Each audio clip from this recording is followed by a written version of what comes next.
విఘ్నాలు తొలగాలని వినాయకుడిని పూజిస్తారు. బంగారం కొనాలంటే పెద్ద విఘ్నం అధిక తరుగే. మీ లలిత జ్యువెలరీలో తక్కువ తరుగు. బంగారు నగలు తరుగులో 1% తగ్గింపు. వజ్రాభరణాలు క్యారెట్ కు 5,000 తగ్గింపు. 100 రోజుల పాలన చెప్పాలి అంటే ఖచ్చితంగా మరి ఎలక్షన్కి ముందు క్యాంపెయిన్లో చంద్రబాబు గారు కానీ, పవన్ కళ్యాణ్ గారు కానీ, అలాగే నరేంద్ర మోడీ గారు కానీ వీళ్ళు కొన్ని సంక్షేమ పథకాలపై వాళ్ళు హామీలు ఇచ్చి ప్రచారం క్యాంపెయిన్ చేశారు.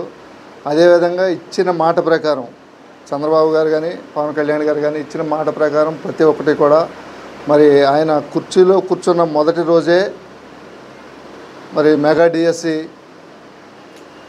16,500 ఉద్యోగాలు ఇవ్వటం కానీ, అలాగే ఈ భూ యాక్ట్ కింద అంత క్రితం తీసుకొచ్చిన గవర్నమెంట్ చేసిన విషయంలో కూడా దాన్ని రద్దు చేసి వెంటనే ఎవరి భూమి వాళ్ళకు వచ్చేలాగా మరి చేయటం కూడా ప్రజలందరూ కూడా చాలా హర్షిస్తున్నారు, చాలా సంతోషంగా ఉన్నారు. అందులో ఎటువంటి క్వశ్చన్ లేదండి. అంటే ఇప్పుడు ప్రస్తుతానికి అంటే పథకాలు సూపర్ 6 పథకాలు అని చెప్పేసి అన్నారు. ఒక పథకం కూడా అమలు చేసే దిశగా ప్రభుత్వం వెళ్ళట్లేదు అని చెప్పేసి అంటున్నారు. సూపర్ 6లో పెట్టిన పథకాలు ప్రభుత్వం అమలు చేయకపోవటం అని అనటం చాలా తప్పండి. ఆయన చెప్పిన విధంగా మరి పెన్షన్ 4,000 రూపాయలు ఇస్తానని చెప్పారు. మరి అలాగే మొదటి నెలలో 7,000 రూపాయలు ఇస్తానని చెప్పి చంద్రబాబు నాయుడు గారు చెప్పడం కూడా జరిగింది. చెప్పిన విధంగా మొదటి నెలలోనే 7,000 రూపాయలు పెన్షన్ ఇవ్వటం, అలాగే 4,000 రూపాయలు మళ్ళీ 1,000 రూపాయలు పెంచి మరి గత గవర్నమెంట్లో అదే పెన్షన్ను 3,000 ఇచ్చుకుంటూ పోతానని చెప్పిన గత ముఖ్యమంత్రి అలాగే ఇచ్చుకుంటూ చివరి సంవత్సరంలో కానీ చివరి నెలలో కానీ దరిదాపుగా ఆయన 3,000 ఇవ్వలేకపోయాడు. మరి అంతకుముందు కూడా చెప్పాలంటే ఖచ్చితంగా 200 రూపాయల పెన్షన్ 1,000 రూపాయలు చేసిన ఘనత కూడా చంద్రబాబు నాయుడు గారిది, అలాగే 2,000 రూపాయలు చేసిన ఘనత కూడా అయిందేనండి. ఖచ్చితంగా చెప్పాలండి, అందులో సమస్య లేదు. చెప్పాలంటే కదా అది వాస్తవం అండి. మరి 2,000 రూపాయలని నేను 3,000 ఇచ్చుకుంటూ పోతానంటే ప్రజల పాపం నమ్మి ఇంకేముంది ఇచ్చేస్తాడనే ఉద్దేశంతో ఆయన ఓట్లు వేస్తే ఎలా చేశాడనేది మనందరికీ తెలుసున్న విషయమే. వాళ్ళ మరి చంద్రబాబు నాయుడు గారు మరి 3,000 ఒకేసారి 1,000 రూపాయలు పెంచి మొదటి నెలలో 7,000 ఇవ్వటం అంటే సామాన్యమైన విషయం కాదండి.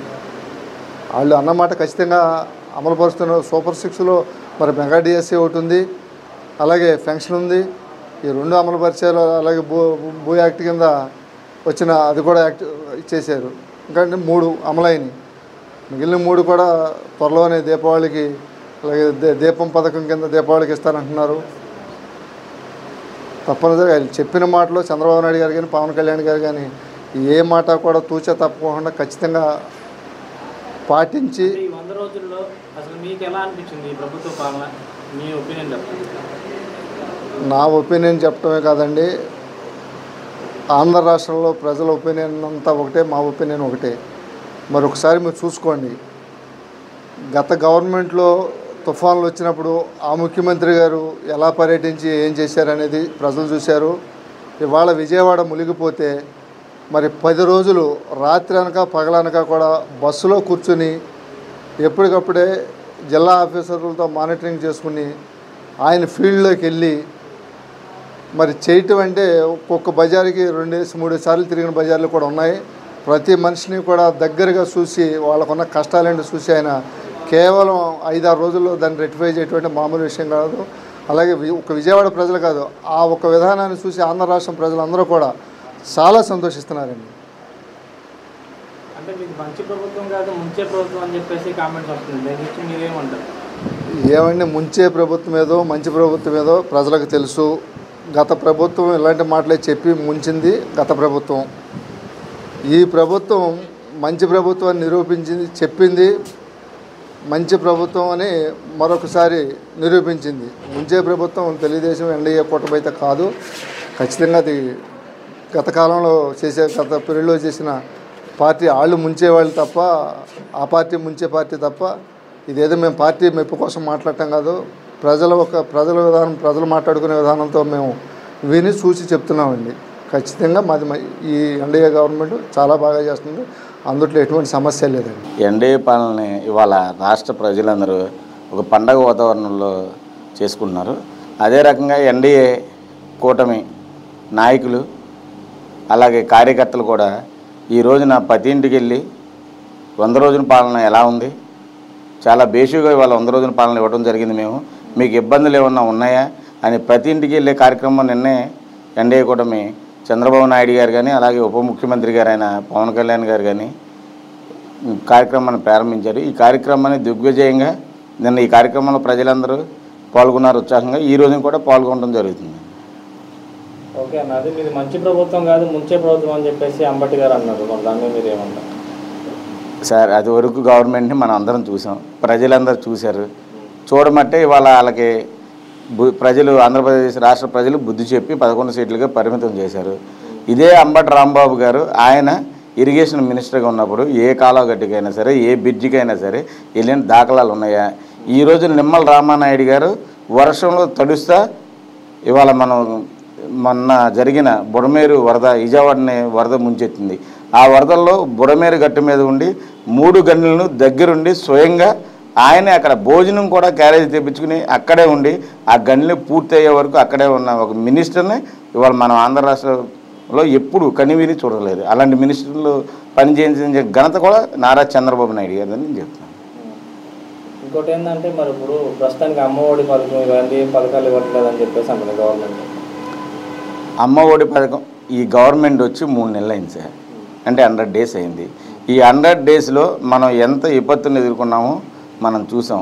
ఎందుకనంటే ఈ విపత్తి విజయవాడకి రావడానికి గల కారణాలు కూడా గత ప్రభుత్వంలో అలాగే అతి వరకు ఉన్న వైఎస్ఆర్ కాంగ్రెస్ పార్టీ అధికారంలో ఉన్న వాళ్ళు ఎక్కువ మంది ఆక్రమణలకి గురి అవ్వడం వల్లనే ఈ వరద పరిస్థితి రావడం జరిగింది. అలాగే మేము చంద్రబాబు నాయుడు గారి దృష్టికి అలాగే కొనిదెల పవన్ కళ్యాణ్ గారి దృష్టికి మా బీజేపీ నాయకులైన పురంధేశ్వరి గారి దృష్టికి కూడా తీసుకెళ్ళడం జరుగుతుంది.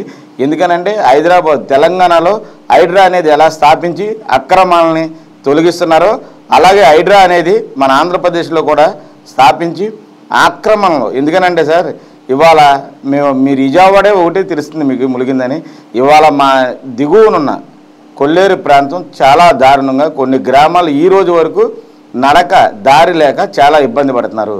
ఆ ఎగువ కురిసిన వర్షాల వల్ల మా అన్నీ ఈ రోజున ఈ ప్రాంతం అంతా మునిగిపోవడం జరుగుతుంది. అలాగే విజయవాడలో అక్రమ కట్టడాలు ఎలా ఉన్నాయో అలాగే ఈ కొల్లేరులో కూడా అక్రమ చెరువులు ఉండటం వలన ఈ వర్షం అంతా వచ్చిన వర్షం ఎక్కడ రాష్ట్రంలో కురిసిన వర్షం అంతా ఈ బుడమనేరు తమ్మినేరు ద్వారా ఈ కొల్లేరు రావడం జరుగుతుంది. ఈ కొల్లేరు ప్రజలు చాలా ఇబ్బందులకు గురవుతున్నారు. రహదారులు కనీసం వెళ్ళలేని పరిస్థితి, ఇళ్ళకి వెళ్ళలేని పరిస్థితి, స్కూల్కి వెళ్ళలేని పరిస్థితి చాలా దారుణంగా ఉంది. కాబట్టి వీటన్నిటికీ చంద్రబాబు నాయుడు గారు పవన్ కళ్యాణ్ గారు పురంధేశ్వరి గారు దృష్టి పెట్టి ఈ ఆక్రమణలకి అర్జెంటుగా హైడ్రా లాంటి సంస్థను స్థాపించి మనం కూడా ఈ ఆక్రమణను తొలగించాలని మా బీజేపీ పార్టీ తరఫున మేము కోరుకుంటున్నాం. ఇంకోటి అన్న, ఇప్పుడు సూపర్ 6 పథకాలు అని చెప్పేసి మేనిఫెస్టో ఇచ్చారు. అవును, ఆ సూపర్ 6 సంబంధించి ఒకటి కూడా ఇవ్వలేదు, ఇంకా ఇస్తారా లేదా కూడా గ్యారంటీ లేదని చెప్పేసి అంటున్నారు. ఎందుకు ఇవ్వలేదు సార్? ఒకటి పింఛన్ అనేది చెప్పాం. గత ప్రభుత్వంలో 250 సంవత్సరానికి పెంచితే ఒకేసారి 1000 రూపాయలు పెంచిన ఘనత ఈ ఎన్డీఏ కూటమిది 100%. ఎందుకనంటే ఎలక్షన్ కోడ్ వచ్చిన కాడి నుంచి ఆ 2 నెలల్లో ఉన్న ఎక్స్ట్రా డబ్బులు 1000 రూపాయలు వేసి ఒకేసారి ఇచ్చిన ఘనత కూడా ఈ ఎన్డీఏ కూటమికి దక్కింది. కాబట్టి 3 నెలల్లో ఒకటి అమలు చేశారు. అలాగే అమలు చేయడానికి అన్నీ రెడీలో పెట్టారు. ప్రతి ఒక్క హామీ సూపర్ 6 100% కూటమి ప్రభుత్వం అమలు చేస్తుంది. దాంట్లో ఎలాంటి ఇబ్బంది పడవలసిన ప్రజలు ఎలాంటి ఇబ్బంది పడవలసిన పని లేదు. అలాగే వైఎస్ఆర్ కాంగ్రెస్ సిపి వాళ్ళు మీరు చేసింది ఎన్నాళ్ళకి మీరు ప్రవేశపెట్టారనేది మీరు కూడా దయచేసి గుర్తుంచుకోవాలి. మీ మాయ మాటలు వాళ్ళ రాష్ట్ర ప్రజలు ఎవరు నమ్మే దృష్టిలో లేరు. అంత ప్రేమ ఉంటే ఈ అంబటి రాంబాబు గారు కానీ ఈ జగన్మోహన్ రెడ్డి గారు కానీ అలా గత ప్రభుత్వంలో సంపాదించిన కొడాల నాని కానీ వీళ్ళందరూ ఎక్కడికి పారిపోయారు? రోజా గారు కానీ ఈ వరద పరిస్థితులు ఇంత దారుణంగా విజయవాడ ప్రజలు ఎదుర్కొంటున్నప్పుడు కనీసం వచ్చి ఇవాళ స్వచ్ఛంద సేవా సంస్థలు అవనివ్వండి, ఎన్డీఏ కూటమి నాయకులు అవనివ్వండి, ఎన్డీఏ కూటమి కార్యకర్తలు అవనివ్వండి, వరద బాధితులు అండగా నిలిచినప్పుడు ఈ వైఎస్ఆర్సీపీ పార్టీ దుర్మార్గంగా ఈ 5 సంవత్సరాలు పరిపాలించి ఇసుక మాఫియా అవనివ్వండి, నిక్కర మాఫియా అవనివ్వండి ఎంత దారుణంగా దోసుకుతున్నారో వాటిల్లో కనీసం 1% కానీ ఇవాళ వరద బాధితులకి ఎవరికి ఇచ్చారా? మీరు ఎక్కడికి పారిపోయారు? ఇవాళ జగన్మోహన్ రెడ్డి గారు కూడా ఆయన స్థాయికి ఆయన నాన్నగారు సీఎంగా చేశారు 2 సార్లు, ఈయన ఒకసారి సీఎంగా చేస్తే ఆంధ్ర రాష్ట్ర ప్రజలు అలాగే విజయవాడ గ్రామానికి మనకు ఎన్నుముకగా ఉన్న వాళ్ళ ఆంధ్ర రాష్ట్రానికి విజయవాడ గ్రామం వరద ప్రజలకి 1 కోటి రూపాయలు తాత్కాలికంగా ఇవ్వడం అనేది చాలా శోచనీయం. కాబట్టి ఇలాంటి జగన్మోహన్ రెడ్డి గారిని ప్రజలు నమ్మే పరిస్థితిలో లేరు. అంబటి రాంబాబు గారు కానీ మీరు ఎన్ని విమర్శలు చేసినా ఇవాళ ప్రజలందరూ ఎన్డీఏ కుటుంబ పక్షాన ఉన్నారు. భవిష్యత్తులో కూడా ఎన్డీఏ కూటమి పక్షాన్ని ఉంటారు. అసలు ప్రస్తుతానికి అసలు ఫైనల్గా ఎట్లా ఉందంటే 100 రోజుల పాలన మీకు ఎట్లా అనిపించింది? మాకు చాలా బాగుంది సార్. మాకు ప్రజలు గత ప్రభుత్వంతో పోల్చుకుంటే 100% మీరు బేసిక్గా పనిచేస్తున్నారు. మేము ఎందుకంటే గ్రౌండ్ లెవెల్లో ఉంటాం, ప్రజలతో తిరుగుతాం. మేము ఏసీ రూమ్లోను ప్యాలెస్లో పడుకునే వ్యక్తులం కాదు. మేము ఏ రోజున కనీసం ప్రతిరోజు మేము ప్రజల్లో మమేకమయ్యే మనుషులం కాబట్టి మాకు ఏం జరుగుతుంది ఏంటి అనేది గ్రౌండ్ లెవెల్ రిపోర్ట్ తెలుస్తుంది కాబట్టి ప్రజలందరూ చాలా సుఖశాంతులతో ఉన్నారు. కాబట్టి భవిష్యత్తులో కూడా ఎందుకంటే మీకు అన్నీ తెలిసినాయి. వాళ్ళ నిక్కరు అది వరకు గవర్నమెంట్ హ్యాండ్ ఓవర్లో ఉండి లెక్కాపత్రాలు లేకుండా అంటే ఈ రోజున మనం నరేంద్ర మోడీ గారు ప్రవేశపెట్టిన వ్యవస్థను బట్టి కనీసం టీ కొనుక్కున్నా టీకి తాగిన 5 రూపాయలు 7 రూపాయలు 10 రూపాయలు కూడా ఫోన్పే చేసి డిజిటల్ వ్యవస్థను నిర్మిస్తే డిజిటల్ వ్యవస్థని నిర్వీర్యం చేయడానికి జగన్మోహన్ రెడ్డి గారు ఇవాళ బార్ షాపుల్లో కానీ నిక్కర్ షాపుల్లో కానీ ఒక డిజిటల్ వ్యవస్థ అనేది లేకుండా అంతా క్యాష్తోనే బిజినెస్ చేసి ఏ రోజు ఎంత అవుతుంది అనేది తెలియకుండా ఈ నిక్కర్ వల్ల కొన్ని వేల కోట్లు దోపిడీ చేసిన ప్రభుత్వం వైఎస్ఆర్సీపీ ప్రభుత్వం.